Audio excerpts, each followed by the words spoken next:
Guys, welcome to my YouTube channel crazy for education. और मैं आ गया हूँ आपके सामने अपनी सीरीज जो शुरू करती है उसका मैं लास्ट वीडियो लेके आ गया हूँ, जिसका कि नाम है संसाधन एवं विकास। तो दोस्तों, आज मैं अपनी इस वीडियो में मेरी लास्ट सीरीज बनेगी ये वीडियो, और मैं इसको जो है खत्म करूंगा। और अगली क्लास जो होगी मेरी, मैंने आपको पिछली वीडियो में बताया था कि मैं जेएनसीटी बिल के बारे में बताऊंगा, इससे केंद्र सरकार को क्या फायदा हुआ, दिल्ली गवर्नमेंट को क्या फायदा हुआ, पूरे सब कुछ मैं आपको डिटेल में बताऊंगा। जेएनसीटी बिल आखिर है क्या, वगैरह वगैरह सब कुछ मैं आपको अगली वीडियो में बताऊंगा। तो प्लीज, अगर आपको इन सब चीजों में ज्यादा इंटरेस्ट है, पढ़ने में ज्यादा मजा आता है, तो लाइक शेयर और सब्सक्राइब कीजिए और बेल आइकन को भी जरूर दबाइए। तो चलिए शुरू करते हैं अपनी आज की क्लास, जिसका कि नाम है संसाधन एवं विकास बाय क्रेजी फॉर एजुकेशन। चलिए शुरू करते हैं। तो दोस्तों, सबसे पहले देखते हैं कि आखिर मृदा संसाधन क्या होती है। सबसे पहले देखते हैं मृदा संसाधन क्या होती है। तो मृदा से आप क्या समझते हैं? मृदा होता है भूमि का वह ऊपरी हिस्सा जिसमें कि पेड़ पौधे उगते हैं, उसको क्या कहते हैं? मृदा कहते हैं। जैसे कि फॉर एग्जांपल ये भूमि है, ठीक है, ये पूरी भूमि है, ये भू संसाधन है। अब पूरे अंदर में तो उगेगा नहीं, जो पेड़ पौधे उगेंगे। अगर ये पौधा यहाँ पे उग रहा है, यहाँ पे अगर पौधा है, तो ये जो पौधा होगा किसके ऊपर होगा? ऊपरी सतह पे होगा, भूमि के, मिट्टी के ऊपरी सतह पे उगेगा। यानी नहीं तो यहाँ पे थोड़ी, यहाँ पे तो नहीं उगेगा। ये कहाँ उगेगा? यहाँ पे उगेगा, अगर ये इसका ऊपरी सतह है तो, ठीक है। तो ये यहाँ पे होगा। तो ये जो ऊपरी सतह होना है वो क्या कहलाता है? मृदा संसाधन कहलाता है, ठीक है। अब इस मृदा को बनाने के लिए जो जरूरी कारक है कौन कौन से हैं? तापमान, सेल, जलवायु और पवन, ठीक है। तापमान कैसे? तो अब देखो, जैसे कि जो हमारे इंडिया है, ठीक है, जो हम इंडिया है, हमारे जो कर्क रेखा है बीचों बीच काटती है इंडिया को, ठीक है। तो जो कर्क रेखा के आसपास की है, यानी कि जैसे कि मान लिए ये हमारा नीचे का जो हिस्सा है, साउथ का हिस्सा, अगर वहां पे तापमान ज्यादा है तो वहां की जो मृदा होगी, वहां की मृदा ज्यादा कठोर होगी, मतलब वहां पे उसके हिसाब से वहां की मृदा होगी।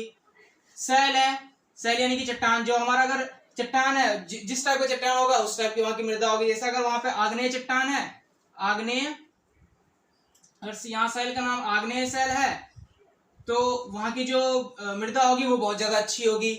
और कोई और है तो थोड़ा सा लोअर चली जाएगी। तीसरा होता है जलवायु। अब जहाँ की जलवायु जिस हिसाब से होगी वो वहां की जो मृदा होगी वो उस टाइप की होगी, ठीक है। और चौथा पवन। पवन क्या होता है? तो देखो, जैसे कि ये हमारा पहाड़ है, ये हमारा पहाड़ है, ठीक है। अब क्या होता है? हवा चलती है और यहाँ की जो मिट्टी है इसको उड़ाते हुए वो नीचे ले आती है। तो भाई, जो ये मिट्टी आई ना, ये जो मिट्टी आई वो आखिर में आके कहाँ पे रुकेगी? तो इस जमीन पे रुकेगी। इस जमीन पे जो रुक गई, तो मतलब अब एक तरह से क्या परत बन गई है।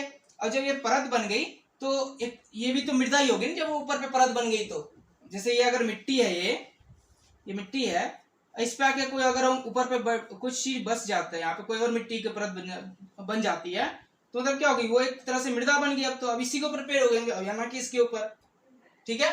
यूं तो बहुत सारे और भी बहुत सारे कारण है, लेकिन यहाँ पे ये 4 बहुत जरूरी कारण है हमारे मृदा के निर्माण में, ठीक है। अब जो हमारे भूवैज्ञानिक हैं, उन्होंने मृदा को ना उसके जलवायु, वनस्पति और तापमान, इन सब के आधार पे जो है ना बहुत से भागों में बांटा है, ठीक है। जैसे कि जलोढ़ मृदा, काली मृदा, लाल मृदा, मरुस्थलीय मृदा, लेटराइट मृदा, ऐसा करके लाल पीली मृदा, बहुत से भागों में बांटा है। तो चलिए देखते हैं हमने उसको किस किस भागों में बांटा है, यानी कि हमारे भूवैज्ञानिकों ने उसको किस किस भागों में बांटा है। चलिए देखते हैं अपनी अगली वीडियो। तो चलिए सबसे पहले बात करते हैं जलोढ़ मृदा की। तो ये जलोढ़ मृदा जो होती है बहुत उपजाऊ मानी जाती है। क्यों मानी जाती है? कि उसमें चूना, फास्फोरस, इसकी मात्रा जो है ना बहुत ज्यादा पाई जाती है। फास्फोरस, इन सब की मात्रा जो है ज्यादा पाई जाती है। चूना और फास्फोरस की मात्रा ज्यादा पाई जाती है, ठीक है। यह संपूर्ण उत्तरी भारत का जो मैदान है ना, उसमें पूरा ये जलोढ़ मृदा पाई जाती है। यानी कि जो हमारा बिहार, यूपी, झारखंड, ये हमारा जो उत्तर भारत जितना भी, उसमें जो है ये जलोढ़ मृदा ही पाई जाती है। यह बहुत ज्यादा उपजाऊ मानी जाती है। क्यों मानी जाती है सबसे ज्यादा उपजाऊ? क्योंकि चूना और फास्फोरस के उसमें मौजूद होता है। ये जो मृदा का निर्माण कैसे होता है? तो जो हमारी जो हिमालयी नदियां हैं, सिंधु, गंगा और ब्रह्मपुत्र, ये जो 3 नदियां हैं, इसके द्वारा जो है ना इस जलोढ़ मृदा का निर्माण होता है। क्योंकि ये जो नदियां हैं वो मिट्टी बहा के लाती हैं और ये हमारे जो उत्तर के भारत के मैदान में छोड़ते हुए चली जाती है। आपको सामने में एक फोटो भी दिख रही होगी, आप देख सकते हैं जलोढ़ मृदा की फोटो। इसके बाद जो है ये जो मृदा है दो भागों में बटे हुए, खादर और बांगर। ठीक है, खादर और बांगर। जो खादर होती है उसको हम नई जलोढ़ कहते हैं, यानी नई मिट्टी कहते हैं, और जो बांगर होता है वो पुरानी मिट्टी कहलाती है। जो खादर होती है ये ज्यादा उपजाऊ मानी जाती है, और ये बांगर जो होती है ये पुरानी होने के कारण कम उपजाऊ मानी जाती है, और इसके अंदर कंकड़ ज्यादा होता है, यानी कि कंकरीली होती है ज्यादा मिट्टियां। ये जो बांगर मिट्टी होती है, ये इसमें जो फसल उगाई जाती है ज्यादातर गन्ना, चावल, गेहूं, और जो अन्य दलहन फसल है ना, और भी जो दलहन फसलें हैं वो ज्यादा यहाँ उगाई जाती है। इसलिए आपने देखा होगा जो हमारा पंजाब का हिस्सा है, जो हमारा यूपी का हिस्सा, यहाँ पे पश्चिमी यूपी का हिस्सा, हरियाणा का हिस्सा, यहाँ पे खेती ज्यादा होती है। क्यों? क्योंकि यहाँ पे सब में जलोढ़ मृदा पाई जाती है, और ये मृदा जो होती है बहुत ज्यादा उपजाऊ होती है। बात समझ में आ गई? चलो आगे बढ़ते हैं दूसरी मृदा की ओर। दूसरी मृदा जो हमारी है वो काली मृदा, जिसको कि हम रेगर मृदा के नाम से भी जानते हैं। इसका दूसरा नाम जो अगर कोई पूछता है दूसरा नाम क्या है, इसका दूसरा नाम है रेगर मृदा। ठीक है, ये जो मृदा होती है कपास के लिए ज्यादा उपजाऊ होती है, इसलिए जो है इसको कपास काली मृदा भी कहा जाता है। ये जो मृदा होती है इसका तीसरा नाम कपास काली मृदा भी कहा जाता है, यानी कि काली मृदा, रेगर मृदा, और तीसरा जो इसका नाम होता है वो है कपास काली मृदा। इसका जो एरिया है वो है तो आपका महाराष्ट्र, सौराष्ट्र, मध्य प्रदेश, छत्तीसगढ़, ये सब ने, और दक्कन का पठार। यानी कि अच्छा किसी को पता है सौराष्ट्र कौन सी जगह है? किसी को पता है? सौराष्ट्र जो महाराष्ट्र का, जैसे कि ये हमारा इंडिया है तो यहाँ, और ऐसे तो ये हमारा गुजरात है। ठीक है, और ये महाराष्ट्र है, तो ये गुजरात और महाराष्ट्र का थोड़ा सा हिस्सा कहलाता है, वो सौराष्ट्र कहलाता है। गुजरात और महाराष्ट्र का थोड़ा सा हिस्सा। ठीक है, एमपी, मध्य प्रदेश और छत्तीसगढ़ और दक्कन का पठार, ये सब जो है ये इस एरिया में काली मृदा ज्यादा पाई जाती है। इस मृदा की जो खूबी होती है वो है नमी धारण करने की क्षमता इसमें ज्यादा होती है। मतलब जो भी इसके जो नमी होगी ना इसमें, वो बहुत जल्दी ये धारण करती है। क्यों करती है? क्योंकि गर्म और शुष्क मौसम में जो है ना इसमें दरार पड़ जाती है। जैसे तापमान बढ़ता है ना तो ये मिट्टी फट जाती है, जिस वजह से इसमें पौष्टिक तत्व जल्दी से बढ़ते हैं। और इसका जो पौष्टिक तत्व की बात करें तो मैग्नीशियम, चूना, पोटास, और कैल्शियम कार्बोनेट, इन सबसे यह भरपूर होता है, और इसलिए जो यह मिट्टी भी उपजाऊ मानी जाती है। मगर जो हमारी क्या कहते हैं बांगर और खादर मृदा है इससे कम। ठीक है, और जो ये मिट्टी पे ना चिपचिप, जब पानी देते हैं तो ये मिट्टी चिपचिपी हो जाती है। जब इसमें अगर इस मिट्टी में जब पानी देंगे हम तो ये चिपचिपी हो जाती है। इसके कारण जो है मानसून शुरू होने से पहले जो है यहाँ पे इसकी इस मिट्टी, मतलब जैसी पहली बारिश होती है मानसून की, तैसे ही जो है ना इसकी खुदाई मतलब जुताई शुरू कर देते हैं और फसल लगाना शुरू कर देते हैं, ताकि हमें मानसून के वक्त इसमें दिक्कत ना हो। समझ में आ गई बात? चलिए अब देखते हैं तीसरी मृदा के बारे में। अब बात करते हैं लाल और पीली मृदा की। ये जो लाल और पीली मृदा होती है ना, ये दक्कन के पठार के जो कम वर्षा वाले क्षेत्र होते हैं ना, जैसे छत्तीसगढ़ के कुछ हिस्से और गंगा के मैदान के कुछ हिस्से जो में ना ये मिट्टी पाई जाती है, जहाँ पे कि कम वर्षा होती है। यह बेसिकली छत्तीसगढ़ के कुछ हिस्से और जो मध्य गंगा का मैदान है उसके कुछ हिस्से में ये मिट्टी पाई जाती है।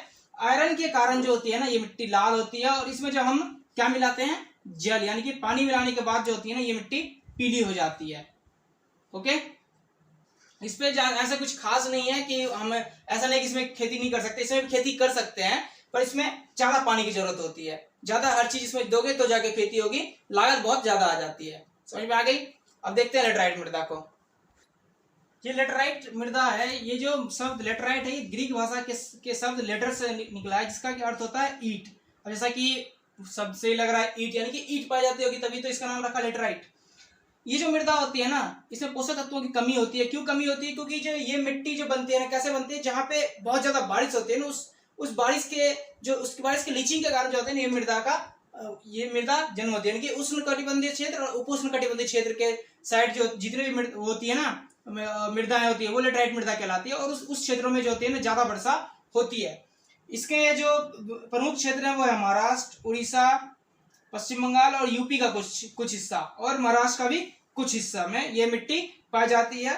इसमें जो खेती का कॉस्ट होता है वो बहुत ज्यादा आता है, इसलिए जो है चाय और कॉफी, और कहीं कहीं पे जैसे कि तमिलनाडु के क्षेत्र में काजू भी उगाया जाता है, और केरल के क्षेत्र में, केरल और तमिलनाडु के क्षेत्र में चाय और कॉफी की भी खेती की जाती है, पर कॉस्ट बहुत ज्यादा होता है। इसको अच्छे से अगर हम इस पे खेती के लिए की जाए तो ये बहुत ही फायदेमंद भी होती है, लेकिन कॉस्ट बहुत ज्यादा आता है। ठीक है, देखते हैं अगला मरुस्थलीय मृदा और वन मृदा। अब मरुस्थलीय मृदा, मरुस्थलीय मृदा मतलब समझ में आया, जो राजस्थान और